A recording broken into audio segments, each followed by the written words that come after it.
Hey, welcome to episode 22 of Worth 1000 Words. And I just realized I haven't done an intro in some time about what the hell I'm doing here. So if you are new to the channel, my name is Jason. I am a fiction writer.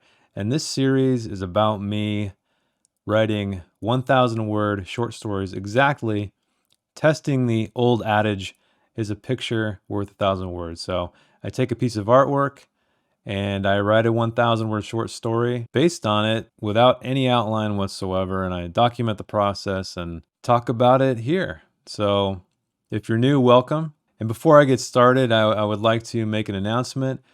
Friend of the channel and the community, Sursa Victory, has released a new book. It's kind of this dark fantasy, choose your own adventure story. I just bought mine today. It just came out today on Friday. I will put a link in the description below so you can check it out for yourself. And one more thing before we move on to the artwork, that is the music I listened to while writing this piece. And when you see the artwork, it's very gloomy, it's very sparse, let's say, and I needed something very atmospheric. And so I went to an artist who actually wrote one of the Dungeon Synth albums I listened to in a past episode, and he is called Camera Height, and this is from his 2020 release, Thronal. You can find that on pretty much any streaming platform, I believe, but I'll put a link to that, as always, in the description below. And this time I really tried to stretch myself, and I'll talk more about it when you see the artwork, but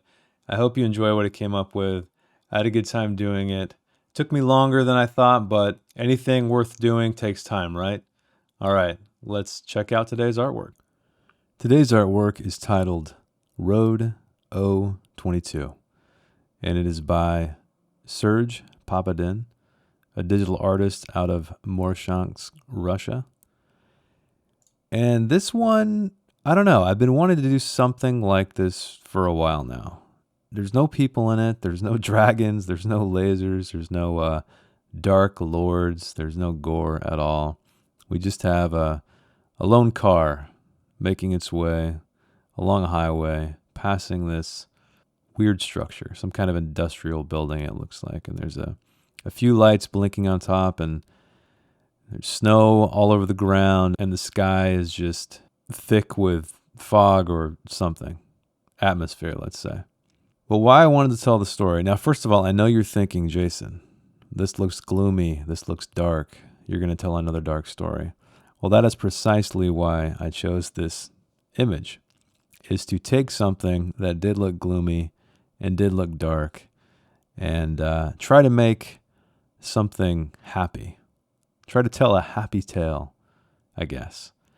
Now, is that in my ability? I do not know. We shall find out shortly.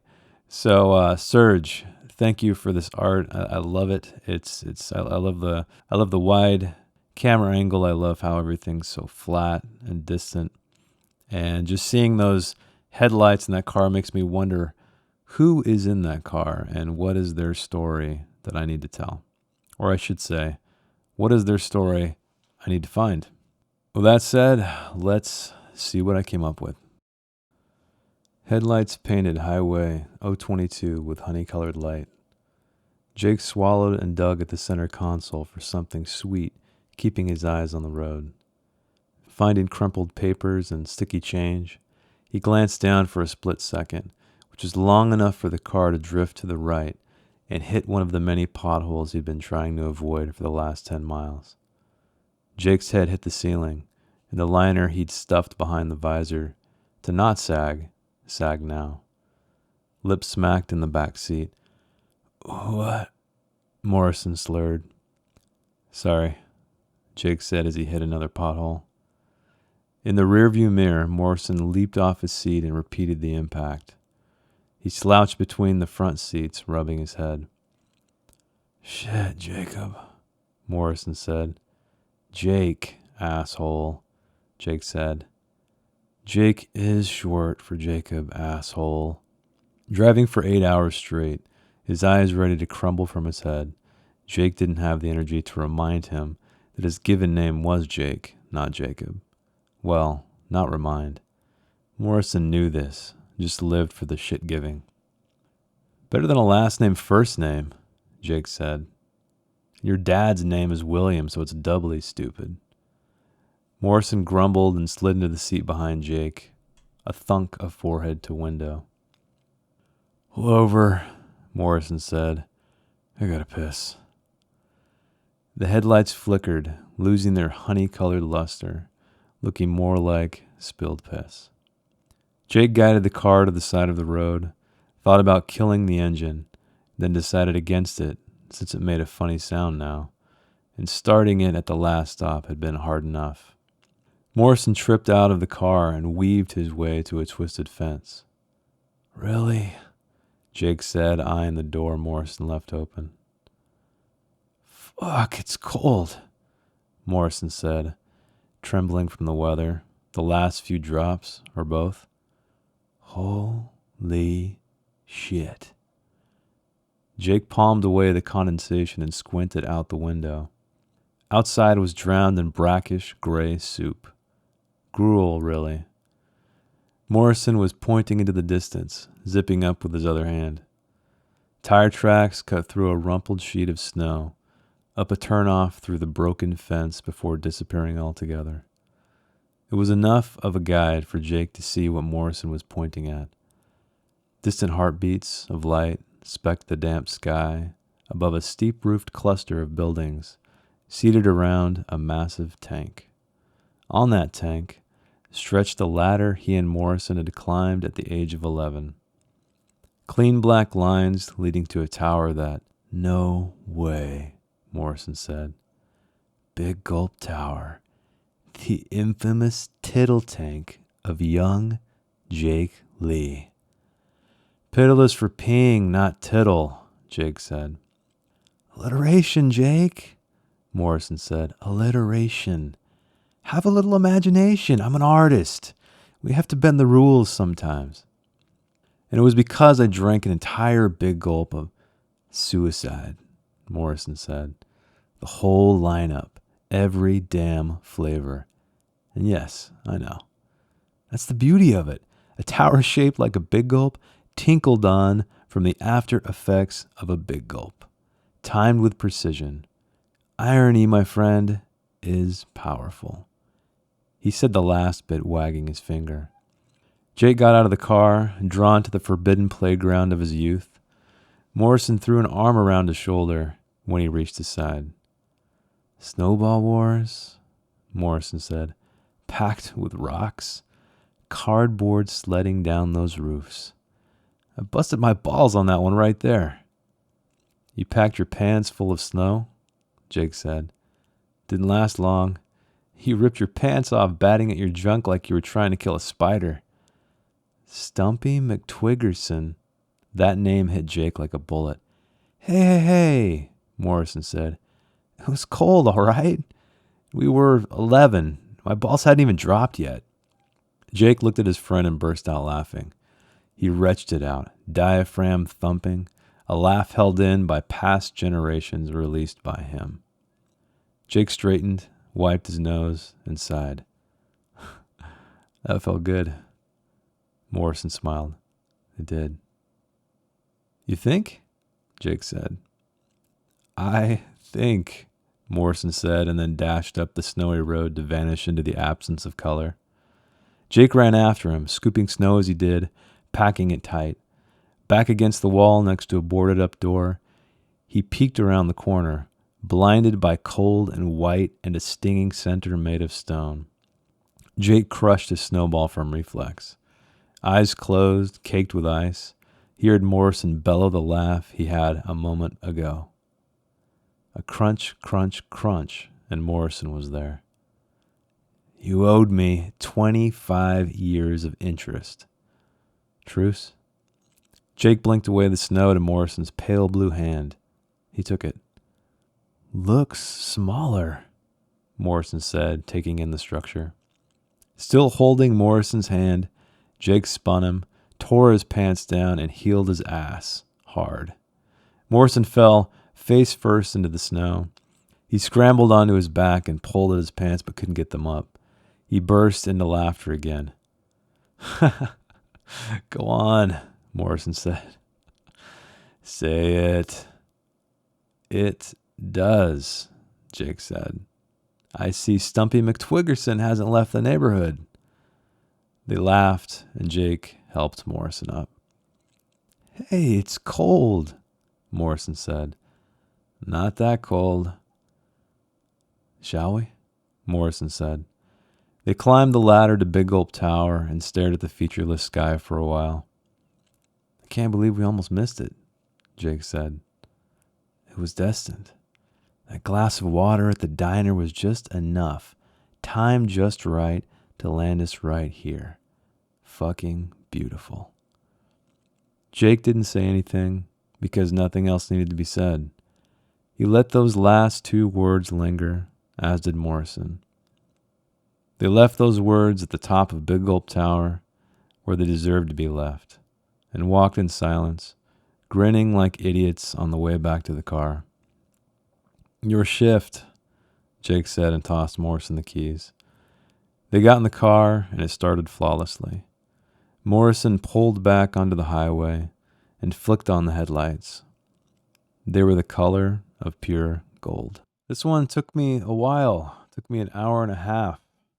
So that's all right. Some stories just take longer than others. But let's start with the first line. So Highway 022. Now, this image is titled, or was titled by the artist, Road 022, which we know it's just a road. And this is probably image 22 in a series that he's working on. But as I did in the sketch episode, I like to give meaning to these words. It's kind of fun, right? Because a lot of them are very meaningful. They're descriptive of what you're seeing, but it's kind of fun ascribing meaning to something that you know there really isn't much meaning to. But I was immediately drawn to the lights, the headlights here. So I thought, I'll start there, right? I'll start in the car and figure out who's in there. And what I did is I, started with honey-colored light, and that took me into our protagonist, or our main character, Jake, swallowing, digging away for something sweet. So that was sort of a lead-in, or a segue, I guess you could say, into how he's feeling. So we know we're in the head of Jake and experiencing the world through his eyes. And this is funny. I had a car when I was younger where the ceiling the liner in the ceiling would dip down, and it was annoying as hell, and it would just brush the top of your head. And so that's where this came from, that he had stuffed it behind the visor, and it fell on him now, though. And I wrote that line, he squirmed at the sensation, working his head any way he could to relieve himself of it. I ended up taking that out to remove words because it wasn't 100% necessary, but that was just kind of me channeling, because it did feel weird. It felt odd. But anyway, here we are introducing Morrison. He is woken up by the pothole hit. Jake apologizes, but hits another pothole, which causes Morrison to leap out of his seat, hit his head on the ceiling as well. I changed that. This is sort of the first draft before the pass, but you've heard the story already. And right here, I have Morrison call him Jacob, Jake, asshole. And this is kind of from a personal story of mine where I worked with a guy named Jake. Now, I always assumed, or I always thought Jake was short for Jacob, and it is, but he informed me that his name was just Jake, and so that's what I went with here. I thought it would be a funny little back and forth. We have this, like, a friendly argument between these two characters, and we're showing that there is some playful arguing between these two guys, right? We kind of starting to reveal characters. So we have already established that Morrison is a bit of the sarcastic guy, and Jake is more of the straight man, quote unquote. And then I have Jake come back with better than a last name, first name. That is something that I say a lot, where, if you have someone named Morrison, or let's say Madison, or something that is historically a last name or a surname, people are using them as first names now quite a bit. And I just threw that in there, another rebuttal. And so I think, like, that's what I had these characters do throughout the story, right? Is you have this banter, this back and forth, playful arguing, giving each other shit as friends do. I started here right at the beginning, and it happens a few more times as you've read or as you've heard. And this is where there's significance to the light now, right? I started with honey colored, segues to Jake looking for something sweet. And then Morrison's kind of soured the mood here. The headlights flickered, losing their honey colored luster, looking more and more like spilled piss. Jake's mood has soured a bit. It's kind of gotten a little melancholic. And I knew I had to get these guys out of the car. I'm already at 322 words. I like to kick things into motion at 500, the halfway point. And so I had to get these guys here. I had to have them explore their childhood playground. I wasn't sure what I was going to have them do yet. I did know that, I don't know, I thought this was like these two guys passing something they had experienced as children. And that's what I wanted to tell. That was sort of my idea of not telling a dark story. No death, no loss, no tragedy. And so I went with that because this structure here to me looks like something two kids would have a blast at. Climbing up these ladders, sliding down the roofs, playing in the snow. And it just looks like dangerous enough to attract young children, I think. And here I'm, finally, Jake is taking a look at everything and taking it all in. And I'm doing my best to not get too purple here. Try to pull back from that as much as I can. I tend to, I wouldn't say I love purple prose, but I love it when words have a little bit more color to them than just, I don't know, just literal what's going on. I feel like you can do so much stuff with revealing character and showing how a character feels, which is what I did with the headlights, right? It starts out as honey, goes to piss, and then finally gold, which is a cue for the reader of the mental state of the main character. So I think I had a nice, okay description, not too purple. I was thinking because, this is sort of unfolding before his eyes in a long time, maybe, right? He hasn't seen this place in years. And so there is that sense of wonder I think he may have experienced, but I held back. And here I have him noticing this ladder, and I'm about to cut him off, his thought process off. And I like to do this technique. I've seen it before. I've done it a few times where we have narration happening, and then dialogue actually, I should say, completes it or interjects, but it still fits in the same thought process. So we have clean black lines leading to a tower that, and I started with, we camped up there, and this was going to be Morrison saying it, but I changed it. I think it's in the vicinity enough of meaning that it still works, though. No way, big gulp, tower. The infamous tittle tank of Jake Lee. I went back. I was almost going to call him Jacob, and I said, you know what? I've already established that. I'll drop it. There's something in this book I read called, and I know I talk about this on stream a lot, but self-editing for fiction writers, and it's a chapter called Once is Usually Enough. And I know that's normally about description and bringing things up, but I remembered that advice, and I decided I'm going to drop the joke. It's been done. Here we go. We're repeating once again. Like we had Jake correct him earlier. Now he's correcting him again. That's used to reveal character of Morrison, where he's talking about, alliteration, my friend, alliteration. You got to have a little imagination, Jake. I'm an artist. We have to bend the rules sometimes. And so that was, another opportunity for me to help the reader understand what kind of person Jake is. Like hopefully paint the picture of him standing there out in this gloom and just see him. But then we have Jake coming up with an excuse of, well, I drank an entire big gulp of, and Morrison interjects with suicide, the whole lineup, every damn flavor. Now that's possibly a risky line because I don't know if that means anything to anybody but me. But as a kid, when you go to 7-Eleven, as I did, and you get a little bit of every flavor, that was called the suicide. Probably a terrible name for it, but that's what it was. Back in the 80s, things were much more hopeful than they are today, I guess. I don't know. But anyway, that's what that was. If you were like, I didn't get that at all in the story. That is a personal, it's another anecdote of mine. And here we go. Morrison says, irony, my friend, is powerful because tower shaped like a big gulp, tinkled on from a big gulp, or the after effects of a big gulp. Irony, my friend, is powerful. And it is. So use it in your writing. Highly, highly recommended. And here we have Morrison kind of talking. He's just talking about what they did. Snowball wars packed with rocks, cardboard sledding down those roofs. I busted my balls on that one right there. And here's another opportunity for Jake to cut in. You packed your pants full of snow. Didn't last long. You ripped your pants off, batting at your junk like you're trying to kill a spider. This Stumpy McTwiggerson, I believe, came to Jake in this moment he remembered. He called Morrison when he was naked in the snow, in the cold, cold snow. And Morrison here reminds him, hey, hey, hey, it was cold, all right. And we were 11. My balls hadn't even dropped yet. There it is, Stumpy McTwiggerson. So another opportunity. I never wanted one of them always to have the high ground. They're constantly trying to one up each other.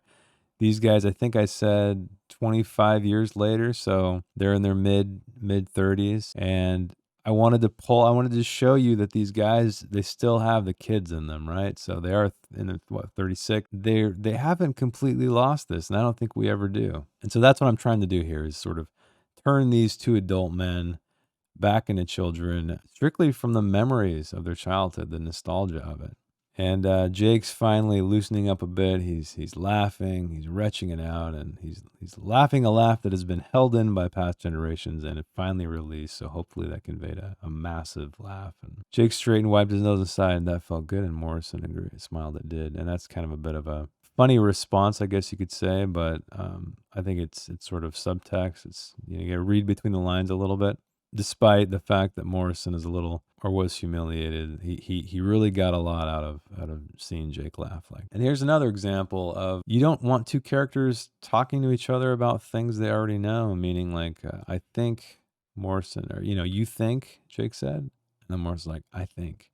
They have this unspoken language because people do, right? You don't need to spell out, hey, should we go do that thing we did as kids? They remember that time we did da da da, like, that's, you don't need to do that. They both know that. Now, I did a little bit of that when Morrison was kind of painting the picture, but I think it was for a certain purpose when he was talking about snowball fights packed with rocks, letting down those roofs. And I think that was more like jogging Jake's memory a bit. So I don't feel like it's quite the same as two characters having a dialogue about something they both know about. That is a no-no. But anyway, so we see here that Morrison lands a snowball with a rock in the center, right in Jake's head, and Morrison gets his laugh. So as I said, banter, this is physical banter back and forth. We had dialogue, now we have physical. As you know, Jake gets his revenge. Sees his pale blue hand out here, and he takes it, shakes it. 25 years of interest, and that was another line of dialogue that hopefully clued you in on the fact that Jake must have gotten the last snowball shot. And this was final payback. And then I see this again, and hopefully it came in. So it looks smaller, Morrison said, taking the structure. And this is a callback to when he was called Stumpy McTwiggerson. And we have Jake spin him, pants him, and kick him into the snow with his pants down. And that's going to lead into, it is smaller. It does look smaller. But Morrison already knows this because he tells Jake to go on, say it. You've earned it. Tries to get his pants on, but he can't quite. I just picture this guy squirming on his back like a turtle, finally giving up. He's like, whatever, laying there, naked from the waist down, essentially. Starts laughing. Go on, Morrison said with a smile. Say it. And hopefully that wasn't enough information for you to forget about what he's referring to. That's what I've read a lot of novels too where I'm kind of confused because the author will have a line of dialogue, a massive amount of description text or internal monologue, and then finally the answer. And sometimes by the time that happens, I forget what this response was to because there's too much space between. When I was reading the story, I noticed that. I said, well, maybe there's too much of a gap there. And we see Stumpy McTwiggerson has not left the neighborhood, but Morrison's a good, a good sport about it, and Jake helps him up. This is a small punctuation to that conversation. Well, it's cold. It's not that cold. And then here's another, shall we? It's just like you think, like, hey, should we do this? You think that we should do this? And then shall we? What are they going to do next? Who knows? I clued you in of one of the possible things, and I immediately tell you. They climbed the ladder to Big Gulp Tower because I'm at 900 words. I need to wrap this up. And I felt like I needed to end the story on that tower because it essentially began on the tower, at least the recounting of their childhood. And here we find out that it was destined, Morrison said. The glass of water at the diner was just enough, time just right to land us right here. Fucking beautiful. Meaning, he had to piss. That's why they stopped. So it was fate. And Jake didn't say anything because nothing needed to be said.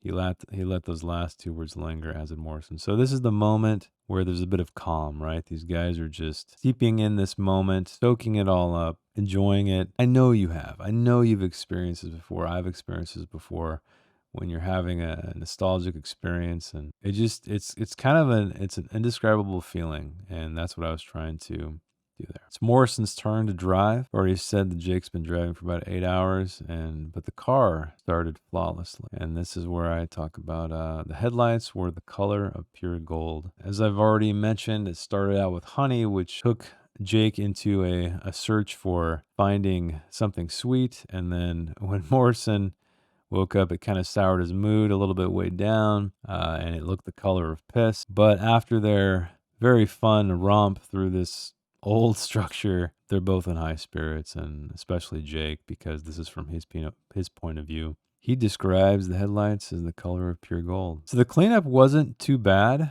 I think I'd probably go back and clean it up again, and when I publish it, I will. I was reading it carefully on the way down. I don't know why I was reading it more carefully, because you can see that I think I get down to like the 980s, and 986, and I got to go back up. So I kill that completely, and I possibly took out too much. I don't felt like I needed that line, so I removed it completely, because I mean, those are the easiest things to do, is remove complete sentences versus trying to reword sentences. So that was the purpose of that, but I made it fine. It seemed to work out back to 1,000 with not too much headache. And that's one thing too. I notice it more when I read these stories. Do you know who's talking? And on this I try to change my voice a little bit, nothing too crazy, but hopefully it was enough. Because you don't hear like Jake said or Morrison said. When you're reading something, it's far easier for you to comprehend that. But I know when you're hearing something, you don't get it until after, because you can't hear ahead, right? You can sort of scan ahead to a degree. Your eyes see more than the word you're on. I didn't write a dark tale. I wrote something that was somewhat uplifting. I think I did, and maybe that's why this took so long. It's an hour and a half of writing, because I really wanted so badly on the inside to make this a creepy story. But I didn't. I have 2 words left. I'm reading it carefully, and almost there. I believe I ended, 129. But just like I said in the beginning, not all stories come as easy as others. I think if I would have been frustrated with how it ended, or where I got to, the story I told, it would have been more frustrating that it took me this long, but it all worked out. There it is, 1,000 words. Welcome to the end, dear viewer. I'm so glad you made it this far. My final thoughts on what I wrote, and anything I may have learned. So if you are here, you've heard the story, you've seen my analysis, and I'm happy to say that I can write a story that isn't completely dark and depressing. I wrote a story about 2 men who were revisiting their childhood past when they were going on a road trip of some kind, maybe, and just by chance pulled off the side of the road and saw this structure of which they became children again, so to speak, at least for a moment. And really, this story was interesting to me because while I felt like the words were coming quickly because there was more dialogue than usual, it still took me an hour and a half to complete it. And I'm not sure why that was. I just kept looking at the word count and seeing it balloon and balloon and balloon, and I was really concerned that I was going to get to the end without having any kind of resolution. But I made it happen. A little bit longer, that's okay. This is all about a learning experience and honing my craft. So as far as what you may pull from this exercise, or I should say what I pulled from this exercise, was really using imagery to convey feelings of a character. And I know it's kind of peppered throughout, but there are moments, one at the very beginning, one at the very end, and one somewhere in the middle, where I describe the headlight color or the headlights of this car through the perspective of the main character, because as you know, I write in a very close third-person narration, at least most of the time. That's my goal. And in the beginning, the headlights were honey-colored, which kind of made the character think of something sweet, and then that led him to hit a pothole, which led the entire thing just to unfold, right? So it was like almost that first domino flicked over. And then we lead to his buddy Morrison asking for him to pull the car over because he's got to use the bathroom. And then Jake's mood is somewhat soured, and so he sees the headlights flickering even, right? and they look the color of piss because Morrison kind of just broke his solitary enjoyment of the drive, I guess. But then throughout their excursion, they have a great time. They kind of rediscover their friendship. At the very end, the headlights are the color of pure gold. That imagery helps emphasize to the reader the internal state of the character. And I didn't set out to do that. I did notice that the most vibrant thing in the entire piece was the headlights. I just happened to start the story there. And then as I went, it just subconsciously popped in my head as a guidepost of sorts, that imagery that not only puts a stake in the ground of the different elements of the story or the parts of the story you're in, but also reveals the character. And I think that's one thing that I need to constantly remember is don't always tell how someone feels, right? You want to show how someone feels. And I think exercises, or I should say tactics like that, really help convey those things to the reader without getting into the telling territory. We see all too often, unfortunately. Now, telling isn't bad, right? There's a time and a place for it. Also, too much showing. It takes much longer to show something than it does to just say it. So it's just a balancing act constantly. And I don't think there's any right or wrong.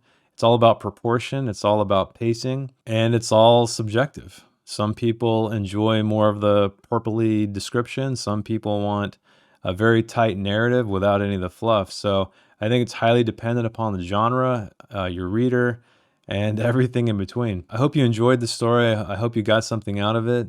I did, as I always do. And if you'd like to support the channel, please feed the algorithm with a thumbs up if you enjoyed it. Comment down below. I hear the algorithm loves comments as well. Share the video to a friend, to somebody who you think might enjoy it. And also, I wrote a book. It's for free on Amazon and pretty much any other platform. There's a link to that below. But any reviews and downloads just helps get the word out. So all of that is much appreciated. And I can't wait to see you next week. So keep reading, keep writing, and I will see you then. Thanks. Bye. If you'd like to read this story in its non-video format, check the link in the description. I didn't add anything else. Promise. Thanks again.